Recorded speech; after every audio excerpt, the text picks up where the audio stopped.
What is up, YouTube? Welcome back. It's Curmudgeon Jones. Come back to another video. Today, I'm going to be going through the settings that I'm currently using in my Pokemon FireRed Hardcore Randomizer Nuzlocke. So if you're interested in using the same settings as me for your playthrough, make sure to check out this video.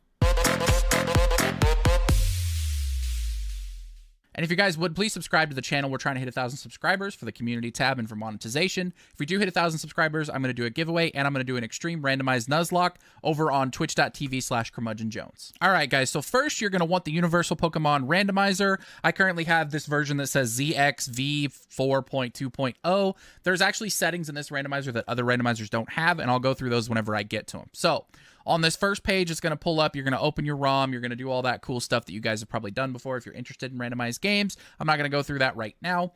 Pokemon traits, what I'm currently doing right now is I'm doing base statistics unchanged. I don't really want any of my Pokemon to be crazy or random or surprise me in this. I want to know what the Pokemon are, basically, is my thought process whenever I'm trying to play through one of these randomized Nuzlockes.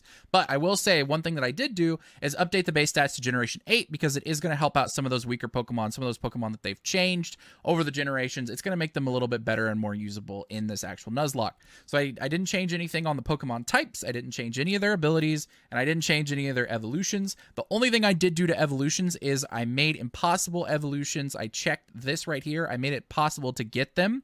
So check this change impossible evolutions. What this does is for like trade evolutions and evolutions that you actually can't get in the game you're playing, it makes them evolve at a level instead of having to do those things that you can't do. I also made evolutions easier, so if there are Pokemon that evolve at a really high level that I might not be able to get before the game is over, I made it where everything evolves by level 40. So level 40 I think is a pretty solid number to make them evolve at. It doesn't make sense for me to have like a Pokemon that evolves at like level 60 or something like that, and maybe the league that I'm playing against isn't even in the 60s. So I added that one, and I removed time-based evolutions because I don't think you can do time in ROMs. So that's why I checked that one.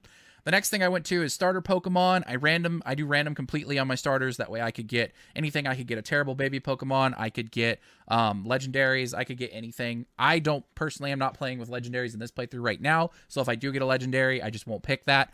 Randomize the starter held items. I think it's cool to get more held items, so I added that on there to randomize those. The static Pokemon, I clicked random completely.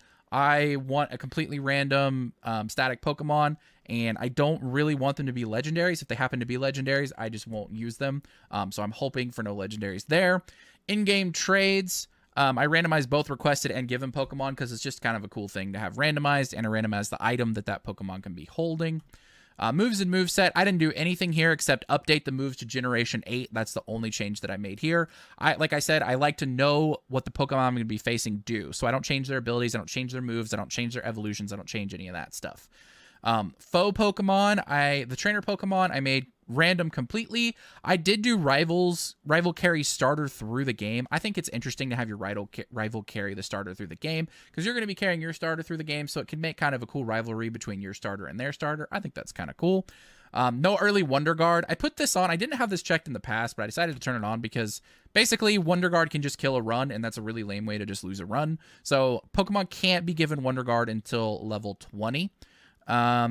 The only Pokemon that has Wonder Guard is Shedinja, so if you didn't run into a Shedinja, it wouldn't matter, but there's the possibility you could run into one. I did force fully evolved at level 30. The reason I did this is because it can be really lame if you're, like, say, facing trainers that have, like, level 40 Pokemon, and they throw out a Magikarp, and it's like, oh, he's got a level 40 Magikarp.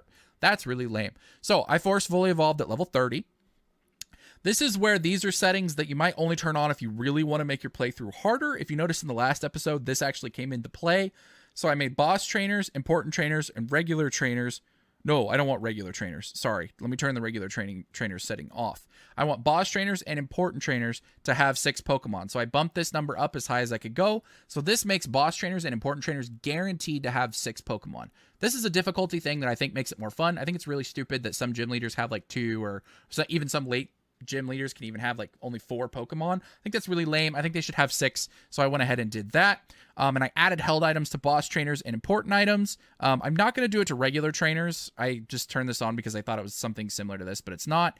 And then I did sensible items, so the items make sense. They're not just holding random stuff, so they won't be holding like an amulet coin that does nothing for them in combat. This is going to make your boss trainers, your gym leaders, your rival battles, all of that stuff a lot more difficult. So if you're not looking to pump up the difficulty, I wouldn't turn these settings on. Wild Pokemon, I did random, and I do catch 'em all mode because I think it makes it a lot more fun. You're not running into the same Pokemon over and over again. Obviously, I have a dupes clause in anyway, so this isn't exactly a necessary setting, but this takes care of it for itself. It means that you don't have to worry about ever getting dupes. The only time this can affect you is if you're trying to get, say you want to get the same Pokemon but with a different ability, so you faint one and you go to try to catch another one. That Pokemon won't be available anywhere else, more than likely, because there's not enough routes for it. So just keep that in mind if you're wanting to turn on the catch 'em all mode setting. I don't use legendaries. That way I don't have to worry about whether I want to use legendaries or not. I think legendaries are pretty lame unless a Nuzlocke is like way too difficult. Like say I fail this like 100 times, then I might turn on legendaries just to make it to where I have a little bit more power in my teams. I randomized held items, so wild Pokemon can have held items, which can be pretty useful. I figured if I'm going to give boss trainers and important trainers held items, I should probably give random Pokemon held items as well, so that I can actually get some decent held items as well. I should probably ban bad items. I think I'm going to do that, ban bad items, because, I don't know, that's just lame to get like mail or something on a wild Pokemon. It's not helpful. So I'm going to ban bad items there. That's a setting I just didn't see when I was making this. TMs and HMs, unchanged. I don't want Pokemon to learn TMs differently or change any of that stuff, so all of that is fine.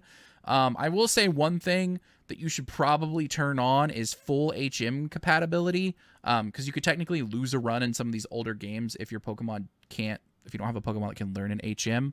But what I'm going to do is I'm just going to leave it off, because if that happens where I need an HM slave, I'll just go catch an HM slave, won't use it in battle, and I'll just use it to get through that obstacle in the game. So, move tutors. I made them random, and I didn't change the compatibility. I just think it's cool to throw a little bit of randomness in there, because sometimes some move tutors can be pretty lame in games. I don't know if that'll even actually affect the game I'm playing right now. It's just a setting that I usually turn on. Items, field items, I make them random, and I ban bad items because this playthrough is going to be difficult enough, so getting mail is really pointless and useless, and I hate that. So, Misc tweaks, I turn on fastest text, and this is a really important one. Give national dex at start. So if there are, it says this is only necessary for FireRed, Leaf Green, so that's why I turned this on, where certain Pokemon can't evolve if you don't have it. So if you don't have the national dex in FireRed and Leaf Green, Pokemon that are only available in the national dex will not evolve in this game.